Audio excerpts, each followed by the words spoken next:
중국 정부가 하나오션의 미국 자회사 제재를 발표했지만 직접적인 타격은 없는 것으로 파악됩니다. 다만 제재 대상이 한국에 있는 본사로 확대되거나 사태가 장기화할 경우 타격을 피할 수 없을 것이란 관측도 나옵니다. 중국 노선에 투입되는 선박을 수주하기 어려워지고 저렴한 중국산 철강 후판을 제공받지 못할 수 있다는 우려가 제기됩니다. 여러분 안녕하십니까? 10월 15일 마켓워치 첫 소식 산업부 고영욱 기자와 알아보겠습니다. 고 기자, 이번 제재 대상에 오른 회사가 총 5곳입니다. 하나오션에서 이 회사들이 어떤 역할을 하는 회사들이에요? 네, 일단 그 하나그룹이 미국에서 운영하는 그 조선 회사 그리고 해운 회사고요. 구체적으로는 하나쉬핑, 이제 하나해운이라고도 하나쉬핑하고 하나필리조선소 그리고 하나오션 USA 인터내셔널, 하나쉬핑 홀딩스, HS USA 홀딩스입니다. 지분 구조를 살펴보면 이 가운데 그 핵심은 하나오션이 100% 보유한 하나오션 USA 인터내셔널입니다. 지금 보시면 이제 그 하나쉬핑도 보유하고 있고 하나필리조선소도 좀 USA 인터내셔널 중심으로 보유하고 있죠. 예, 그 중국 정부는 앞으로 이제 이 회사들과 중국의 어떤 기업과 그 개인도 거래하지 못한다고 발표를 했습니다. 과거 사드 배치로 인한 한한령 때도 특정 기업에 대한 제재를 공개적으로 발표하지 않았는데 좀 이례적인 조치를 한 겁니다. 예, 왜 이 기업들을 제재했느냐? 미국 정부의 조사에 협조했기 때문이다. 이렇게 네. 중국 정부가 밝히고 있는데 이건 어떤 맥락입니까, 정확히? 이게 그러니까 그 트럼프 행정부가 그 미국의 조선 해운업의 부활을 추진하면서 그 중국 선박에 대한 입항 수수료를 부과하지 않았습니까? 네. 이제 이 준비 단계에서 이제 관련 업계의 의견을 청취를 했습니다. 이걸 이제 저희도 이제 보도를 했었는데 예. 지난 5월 진행된 그 공청회에서 하나쉬핑은 적극적인 제재를 요청하는 의견을 냈습니다. 뭐 이제 구체적으로 금융 리스를 중국 선주에 포함시켜서 우회로를 차단해야 한다는 의견과 또 미국에서 생산할 수 있는 탱커선이나 2,600 TEU급 이상의 컨테이너선도 수수료를 부과해야 한다는 주장이었습니다. 한화그룹이 적극적으로 행동했던 바가 있었던 거네요? 네, 맞습니다. 왜 이렇게까지 행동했었던 겁니까, 이게 그 당시에? 결국에는 어떻게 보면은 그 글로벌 그 조선 해운 업계에서 그 중국을 좀 견제하고, 이게 왜냐하면 이제 하나해운이나 그 필리조선소 같은 경우에 하나그룹에 편입되지 얼마 되지 않은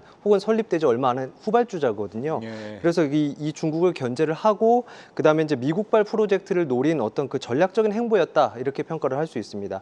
특히 이제 그 한화그룹의 주력 산업인 그 방위 산업을 비롯해서 뭐 태양광도 마찬가지고 지금 중국 시장과는 관계가 없거나 아니면 오히려 뭐 세계 시장을 놓고 경쟁하는 관계라는 점에서 좀 적극적으로 좀 더 나섰다고 볼 수 있습니다. 네. 이번 상황에 대해서 하나 측 입장을 직접 좀 들어봤다고요? 네, 그렇습니다. 그 하나오션은 일단은 그 중국 정부의 발표 내용은 인지하고 있으며 해당 조치가 미치는 그 사업 영역에 미치는 영향에 대해서 지금 면밀히 검토 중이라는 공식 입장을 내놨습니다. 네. 하나그룹 관계자는 이 마스카 프로젝트의 핵심 역할을 하고 있다는 반증이라고 해석하기도 했습니다.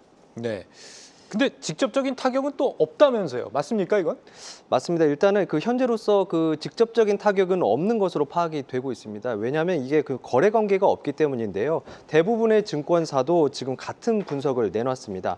일단 필리조선소는 미국 상성과 군함이 타깃이라 이제 중국 제재와는 무관합니다. 배를 만들 때 쓰는 후판도 USS 스틸과 같은 그 미국 철강을 쓰는 것으로 알려졌습니다. 해운사 하나쉬핑은 지난해 설립됐고 운영 중인 선박이 없습니다. 최근 들어서 이제 마스카 프로젝트 관련 그 유조선과 LNG 운반선을 발주를 했습니다. 이 한화쉬핑이 발주한 선박은 한화필리조선소와 한화오션이 수주했고요. 이 선박은 2028년에 인도됩니다.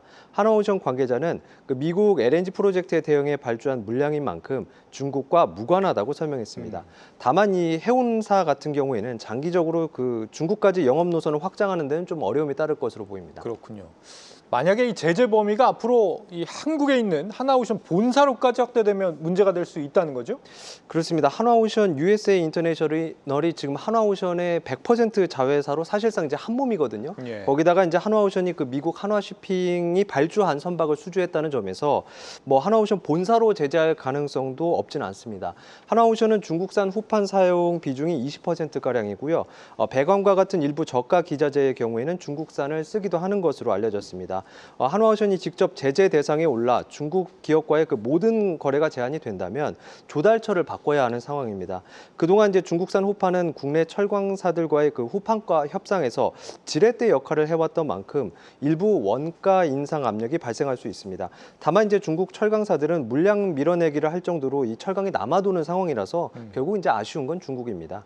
유한타증권은 중국의 이번 조치에 대해서 허공에 주먹질을 했다 이런 평가를 내놓기도 했습니다. 네, 중국 정부의 한화오션 제재 배경과 영향을 알아봤습니다. 고영욱 기자였습니다.